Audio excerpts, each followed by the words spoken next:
Okay, so I'm in Sharp Park up near Canungra, back of Gold Coast. And I got this new friend. Hey, psst, psst, psst, psst. I befriended a goose. Hey. Well, it was my friend. It was my friend when I was feeding it a bit of bread, and then it pecked me on the ass, which is kind of funny. It pecked me after I fed it. Anyway, evolution's a funny thing. So on the way out here today, I've got this little story I want to share. I took a visit to Hines Dam. It's the big main water catchment area for the Gold Coast region. And and I've been wanting to go back out there. It's got this really nice, it's got a cafe and this beautiful, really nicely put together kind of architectural designed area there where you can actually go up, you can see the spillway. It wasn't spilling. You can walk down by the water. You can walk along the actual, I don't know what it's called, the actual dam wall, yeah? And it's a great place, tourism resource. And I've been out there a couple of times and I love it. It's just a great place to go.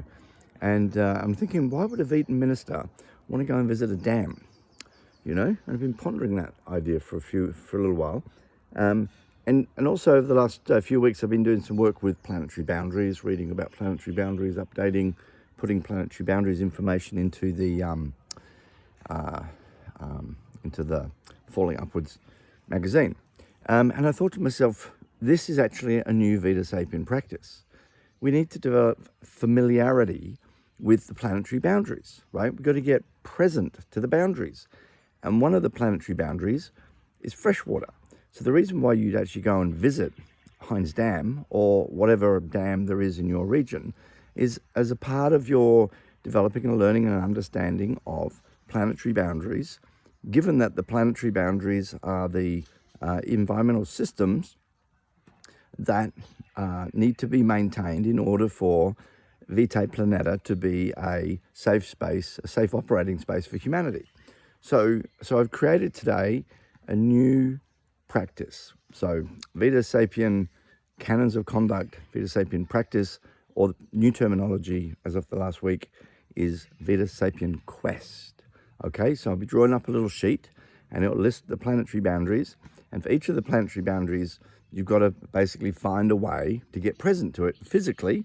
But if you don't want to travel or for whatever reason you don't want to leave the house, then you can just, you know, if you're bookish, then you can get present to the planetary boundaries by reading the paper, reading articles about it, watching YouTube videos and so forth. So you don't actually have to physically go anywhere if you don't want to.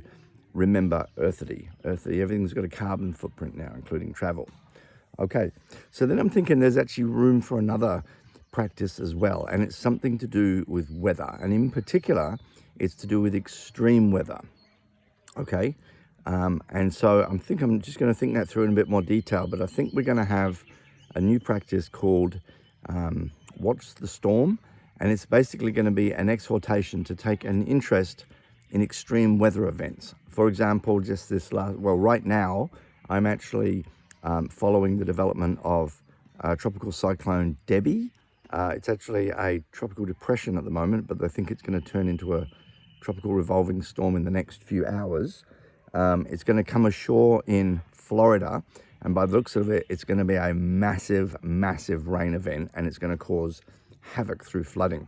So Watch the Storm, if that's the name I choose, is going to be an exhortation to pay attention to extreme weather events that are happening around the world, and if they happen in your area, to go and get present to them, to understand the impacts, because extreme weather is something that we can all look forward to under a heating climate.